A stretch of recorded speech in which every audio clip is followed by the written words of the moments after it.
Hello friends, welcome back to my channel. कल हमने शिक्षा मनोविज्ञान का नेचर पढ़ा था, इसकी प्रकृति कैसी होती है और इसकी डेफिनेशंस देखी थी कुछ। आज हम पढ़ेंगे स्कोप्स ऑफ एजुकेशनल साइकोलॉजी, ठीक है, और इसके बारे में कुछ डिस्कस करेंगे। तो शिक्षा मनोविज्ञान का क्षेत्र सीमाहीन है। शिक्षा मनोविज्ञान है उसका क्षेत्र कैसा होता है? सीमाहीन होता है, लिमिटलेस होता है, अनलिमिटेड होता है। Scopes of educational psychology is unlimited. शिक्षा मनोविज्ञान की सीमाओं का पूर्ण रेखांकन असंभव सा है। जो शिक्षा मनोविज्ञान होता है उसकी कोई बाउंड्रीज नहीं होती हमारे पास, ठीक है, कुछ डिफाइंड नहीं होता है कि आप किसी एक चीज़ का सोल्यूशन अगर निकाल लेते हो तो इट इज़ नॉट इम्पॉर्टेंट कि वो अगले कुछ सालों तक, अगले कुछ घंटों तक या कुछ दिनों तक, कुछ महीनों तक वो सेम रहेगा या पूरी उम्र के लिए सेम रहेगा, ठीक है। वो कॉन्टिन्यूअस चेंज होता रहता है, टाइम टू टाइम चेंज होता रहता है। बिकॉज जो शिक्षा मनोविज्ञान है अपने आप में उत्तरोत्तर वृद्धि को प्राप्त एक विकासशील विषय है, यानी कि वो कंटिन्यूअस थोड़ा थोड़ा करके अपने अंदर डेवलपमेंट करता रहता है, डेवलप होता रहता है। जैसे हम पढ़ते हैं विकासशील देश और विकसित देश, तो जो विकासशील देश होते हैं उनमें क्या होता है कि विकास हो रहा होता है, स्टॉप नहीं हुआ होता है, और जो विकसित देश होते हैं उनमें विकास हो चुका होता है। एक पैमाना होता है, कुछ मेजरमेंट के कुछ तरीके रखे होते हैं, उनको उन्होंने कवर कर लिया होता है एज कम्पेयर टू विकासशील देश। तो विकासशील देश वो देश हम कंपेयर कर सकते हैं उनको अपने एजुकेशनल साइकोलॉजी से, ठीक है। नेक्स्ट हमारे पास आता है नवीन खोजों और परीक्षणों के फलस्वरूप दिन प्रतिदिन नई विचारधाराओं को जन्म देता है, ठीक है। कोई हमारे पास प्रिंसिपल है साइकोलॉजी का रिलेटेड टू शिक्षा या किसी भी फील्ड से रिलेटेड साइकोलॉजी का कोई सा भी इन्वेंशन हुआ है या कोई सा भी प्रिंसिपल है, कोई सा भी रूल दिया है, किसी ने कोई थियरी दी है, तो उनसे रिलेटेड कोई ना कोई एडिशनल हमारे पास फैक्ट्स या कुछ ऐसी चीज़ें सामने आती रहती हैं जिनसे हमें अपनी थिंकिंग में उनको ऐड करना ही पड़ता है, क्योंकि वो उनसे रिलेटेड होती हैं और वो एग्जैक्ट भी होती हैं, वो सही भी होती हैं, वो गलत नहीं होती हैं। तो इसमें बोला गया है कि जो भी नई खोजें होती हैं और जो टेस्ट होते हैं उनके अकॉर्डिंग क्या होता है, डे टू डे लाइफ में हमें अपनी थिंकिंग में वो चीज़ें ऐड करनी पड़ती हैं, ठीक। अब जैसे कि हम साइकोलॉजी को साइंस की तरह ही मानते हैं, तो हमें साइंस में पता है कि साइंस में क्या होता है, हमारे पास बहुत सारी जानकारी होती है, ठीक है, कुछ प्रिंसिपल्स होते हैं, रूल्स होते हैं, टेक्निक्स होती हैं। तो उनमें क्या होता है, उनको पहले जांचा जाता है, परखा जाता है, फिर उसके बाद उन चीज़ों को एप्लीकेबल है या नहीं वो चीज़ की जाती है, ठीक है। फिर कोई और दूसरा इंसान आता है, वो भी सेम टॉपिक पे सेम प्रॉब्लम्स को डिस्कस करके डिफरेंट सॉल्यूशंस निकालता है, ठीक है। तो वो हम मान सकते हैं कि इसको हम वैज्ञानिक रूप से भी सही मान सकते हैं। आगे आता है विकासशील विज्ञान की तरह यह भी प्रतिवर्ष कई गुना वृद्धि कर लेता है। वही जो हमने पीछे अभी फैक्ट डिस्कस किया कि कोई एक प्रॉब्लमेटिक सोल्यूशन हमारे पास नहीं होता है, हर चीज़ का, हर एक प्रॉब्लम के डिफरेंट डिफरेंट सोल्यूशंस हमारे पास होते हैं। और जो साइकोलॉजी है उसमें जब कॉन्टिन्यूअस रिसर्च होता रहता है तो डिफरेंट टाइप्स के लोग उनको रिसर्च करते हैं और अलग अलग तरह के लोगों के ऊपर वो रिसर्च की जाती है, जिससे क्या होता है, जो हमारा फैक्ट्स हैं, हमारा ज्ञान है, उनमें कॉन्टिन्यूस वृद्धि होती है, वृद्धि होने लगती है। तो इसलिए हम कह सकते हैं कि जो एक टीचर होता है और एक अच्छा टीचर होता है और एक अच्छा स्टूडेंट को बिल्कुल बेस्ट बनाने के लिए शिक्षा मनोविज्ञान क्या भूमिका निभाता है वो हम आगे पढ़ेंगे। तो शिक्षा मनोविज्ञान के क्या कार्य हैं इसके? शिक्षण संबंधी कार्य। सबसे पहले पढ़ेंगे हम इसके शिक्षण संबंधी कार्य, यानी कि टीचिंग से रिलेटेड इसके क्या फंक्शंस होते हैं, क्या काम होते हैं, ठीक है। तो जो टीचर होता है उसको टीचिंग की दुनिया का एक इम्पॉर्टेंट कड़ी माना गया है। और क्यों माना गया है?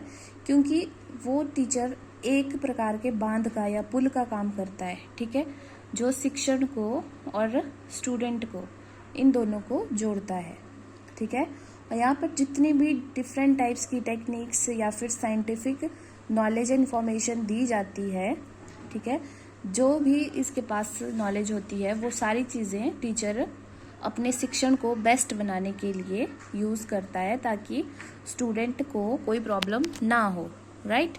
तो शिक्षण संबंधी कार्य में सबसे पहले होता है कि शिक्षा मनोविज्ञान ही उसके द्वारा प्रदत्त शिक्षा का विज्ञान और तकनीकी शास्त्र होता है, ठीक है। कि जो टीचर होता है उसके पास एकमात्र जो टेक्निक होती है बच्चे के शिक्षण को बेस्ट बनाने की, वो होती है शिक्षा मनोविज्ञान। यानी कि अगर हम किसी के व्यवहार को जान लेते हैं, किसी के व्यवहार को समझ लेते हैं, तो उससे बेस्ट हमारे पास कोई और चीज़ नहीं होती है उसको सुधारने के लिए या उसको बेस्ट बनाने के लिए, यदि वो अच्छा है तो। अगर किसी में कोई प्रॉब्लम है तो भी उसके व्यवहार को जान के ही उसको ठीक किया जा सकता है। उसे जितना अच्छा ज्ञान और व्यवहारिक कौशल अपने इस विज्ञान और तकनीकी शिक्षा से प्राप्त होगा, उतना ही अधिक सार्थकता उसे अपने शिक्षण प्रयत्नों में मिलेगी। देखो कितना अच्छा कहा है ये, कि जो टीचर होते हैं जिनको जितना अच्छा ज्ञान होता है, टीचर्स को जितना अच्छा ज्ञान होगा, व्यवहारिक कौशल यानी जो डे टू डे लाइफ में उन्होंने अपनी ये सारी चीज़ें अप्लाई की होंगी, ठीक है, अपने इस विज्ञान और तकनीक शास्त्र से प्राप्त होगा। वो सारा चीज़ क्या होगा, शिक्षण मनोविज्ञान से ही इन्हें प्राप्त होगा। उतनी ही अच्छी तरह से सार्थकता होता है, मीनिंगफुल वे में उसे अपने टीचिंग में यूज़ करेंगे। यानी कि तभी कहते हैं कि जो एक्सपीरियंस्ड टीचर होते हैं उनका पढ़ाया हुआ जल्दी समझ आता है। क्यों? क्योंकि किसी टीचर ने मान लो 15 साल पढ़ाया, किसी ने 5 दिन पढ़ाया, तो ये तो हर कोई जानता है कि जो 15 साल पढ़ाने वाले हैं उनको ज़्यादा नॉलेज होगी एज कम्पेयर टू 5 दिन वाले को, ठीक है। कि किस प्रकार से बच्चों को हैंडल करना है, किस प्रकार से सिलेबस ख़त्म करना है, कितना एक दिन में पढ़ाना है, एक पीरियड में कितनी देर पढ़ाना होता है, कितने टाइम के बाद गैप लेना होता है, कौन सी क्लास में या कौन से क्लास के बच्चे के लेवल को किस हिसाब से उसको टॉलरेट करना है, किस हिसाब से उसके साथ बात करनी है। ये सारी चीज़ें जिस टीचर को पता होंगी वो एक अच्छा टीचर बनने से कभी पीछे नहीं रहेगा। ओके, नेक्स्ट आता है विद्यार्थी को जानना, ठीक है। अब जैसे टीचर एक मेन कड़ी मानी गई है टीचिंग लर्निंग प्रोसेस की, उसी तरह से जो विद्यार्थी होते हैं वो भी इम्पॉर्टेंट कड़ी होते हैं। बिकॉज अगर 3 पोल्स हैं हमारे पास, ठीक है, ये 3 पोल्स हैं, अगर इसमें से एक भी नहीं होगा तो ये हाफ बनेगा। यानी कि अगर ये टीचिंग है, ये लर्निंग है, तो बीच में स्टूडेंट है, ठीक है, या आप इसको टीचर मान लो और इसको शिक्षण मान लो, तो ये स्टूडेंट है। मतलब इनमें से अगर एक भी कोई नहीं होगा तो ये दोनों मीनिंगलेस है, ठीक है, यानी एक दूसरे को ये पूरा करते हैं।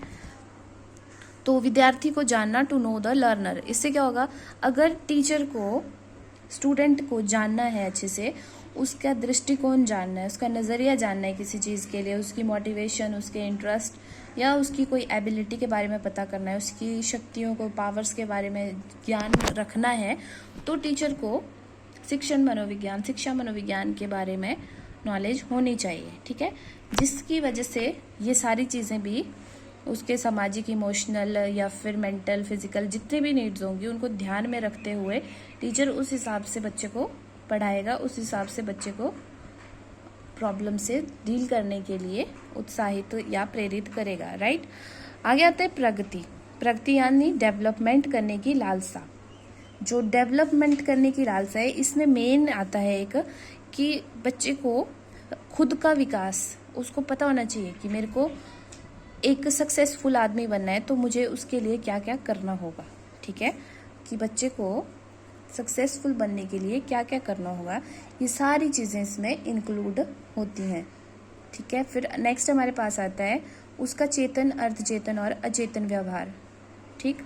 इन सब चीज़ों को बारे में जानने की भी मदद होती है by using this educational psychology, right. फिर हमारे पास नेक्स्ट आता है कि जो उसको ग्रुप में किस प्रकार से व्यवहार करना है, ये चीज़ें भी उसमें हमारे पास दी गई होती हैं कि बच्चे को क्लास में बैठ के किस प्रकार से बिहेव करना है, या फिर उसको अपने एनवायरनमेंट में किस तरह से एडजस्ट होना है, या फिर उसके जो मेंटल हेल्थ है वो किस प्रकार की है, और भी बहुत सारी चीज़ें हैं जो इसमें आती हैं, ठीक है। तो फिलहाल अभी के लिए इतना ही है। आगे हम पढ़ेंगे अध्यापन एवं सीखने की कला एवं तकनीक सुझाना। ऊपर हमने पढ़ा विद्यार्थी को जानना, ठीक है, विद्यार्थी को जान लिया, उसके बाद क्या होगा, पहले क्या किया जाता है, बच्चे को जानने और क्या सिखाया है यह तय करने के बाद, इस पॉइंट के बाद हमारे पास एक ये मेन पॉइंट आता है कि बच्चे को जानना, क्या जानना चाहिए और क्या सिखाया जाना चाहिए, ये डिसाइड करना भी एक बहुत मेन इंपॉर्टेंट चीज़ है। अब एक बात होती है कि किस स्तर पर किस प्रकार के सीखने संबंधी जो एक्सपीरियंसेस होते हैं बच्चे को वो दिए जाने चाहिए।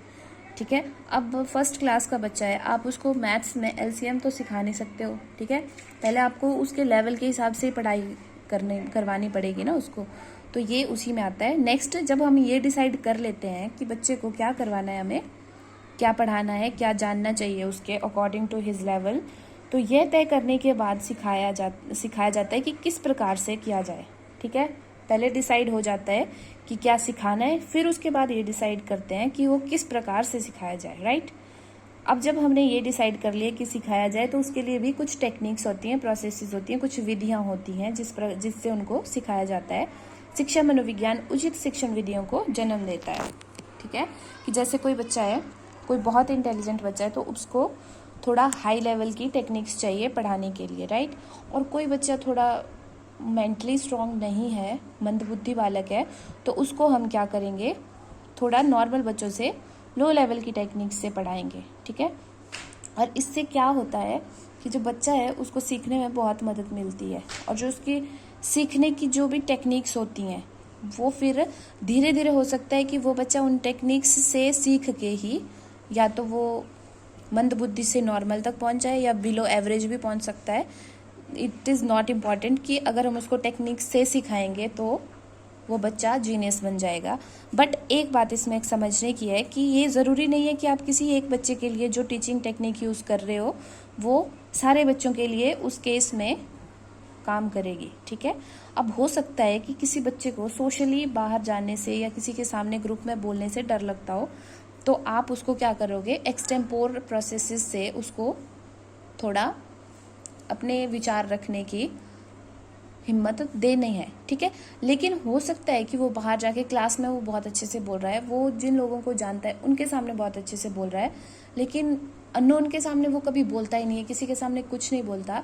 तो दैट मीन्स कि वो क्लास में जो आप उसको करवा रहे हो वो उसको सिर्फ क्लास तक ही सीख रहा है, लेकिन हो सकता है कि उसी का क्लासमेट, उसी का बेंचमेट, उसका फ्रेंड बैठा हो साथ में, तो उस बच्चे को वो चीज़ समझ आ चुकी है कि अगर चाहे वो क्लास में है, चाहे वो पब्लिकली किसी प्लेस पे है या वो घर पे है, बहुत सारे लोगों के बीच है, तो उसको किस तरह से अपनी बात रखनी है। तो आपने तो ये देखा कि एक प्रोसेस से दो बच्चों को अलग अलग से किस प्रकार से फर्क पड़ता है।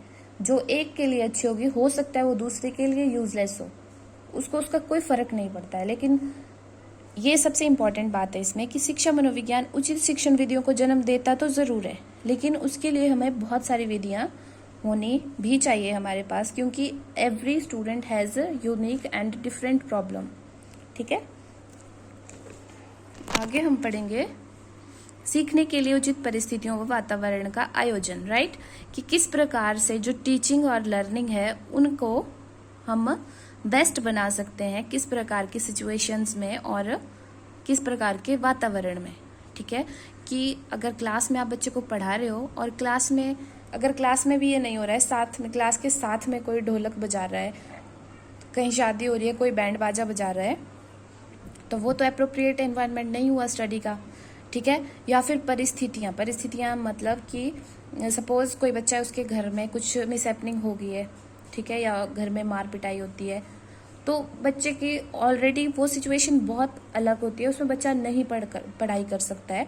तो उस बेस पे हम क्या कर सकते हैं कि ये भी एक टीचर का ही रिस्पॉन्सिबिलिटी बनती है कि बच्चे को किस तरह से उन परिस्थितियों से डील करना सिखाए या बाहर निकलना सिखाए। ठीक है, किस समय व्यक्तिगत शिक्षण की आवश्यकता है तो किस समय सामूहिक शिक्षण की। राइट, तो हमने व्यक्तिगत शिक्षण मतलब हम किसी बच्चे को स्पेशली ट्रीट कर रहे हैं, और सामूहिक मतलब कि जो हम नॉर्मली क्लास में करते हैं। ठीक है, कोई बच्चे होते हैं उनको ज़रूरत होती है, उनको पर्सनली पढ़ाना पड़ता है, बताना पड़ता है, तो वो हमें जानना है कि कौन से बच्चे को हमें पर्सनली या व्यक्तिगत रूप से शिक्षण करवाना है। ठीक है, नेक्स्ट आता है मापन एवं मूल्यांकन में सहायता। नेक्स्ट, जो इवेलुएशन और असेसमेंट होती है बच्चे की, उसमें भी मदद मिलती है एजुकेशनल साइकोलॉजी से। आगे आता है कि हेल्प इन गाइडेंस। अब जब बच्चे के बारे में टीचर को पता है कि वो टीचर बच्चे को इवेलुएट कर सकता है कि इसको इस तरह से इवेलुएट करना है, इतने इसके मार्क्स हैं, इतना इसका जो को करिकुलर एक्टिविटीज़ हैं उसमें इंटरेस्ट है, चाहे क्लास में कुछ भी प्रॉब्लम है कि या फिर वो अच्छे से डील कर रहा है क्लास में, अच्छे से परफॉर्म कर रहा है क्लास में, तो वो सारी चीज़ें टीचर को पता होती हैं।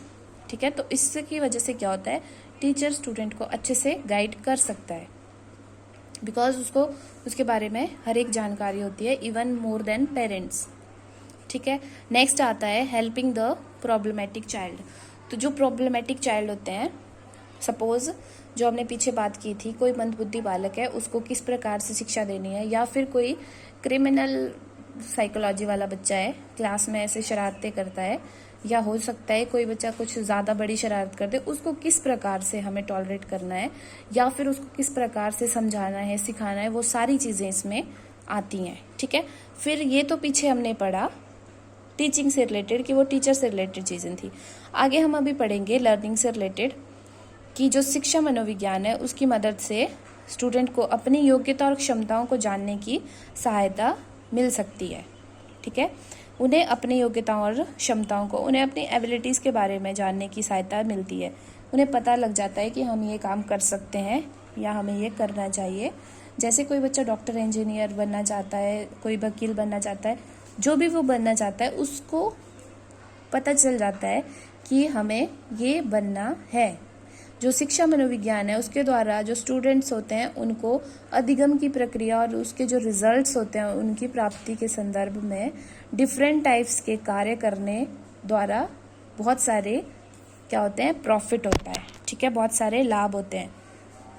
अब जिस बच्चे को कुछ बनना है, उसको पता है कि मेरी एम्बिशन है, मुझे डॉक्टर बनना है, मुझे इंजीनियर बनना है, या मुझे टीचर बनना है, वो जो मर्जी बनना चाहता है, लेकिन उसको एक चीज़ क्लियर होनी चाहिए कि मुझे बनना क्या है। तो वो उस प्रकार से अपनी क्षमता को और अपने लेवल के हिसाब से उनको समायोजन कर सकता है, अपने एनवायरनमेंट का और अपने सिचुएशंस का। राइट, फिर नेक्स्ट आता है कि जो अभिप्रेरणा और अधिगम के सिद्धांत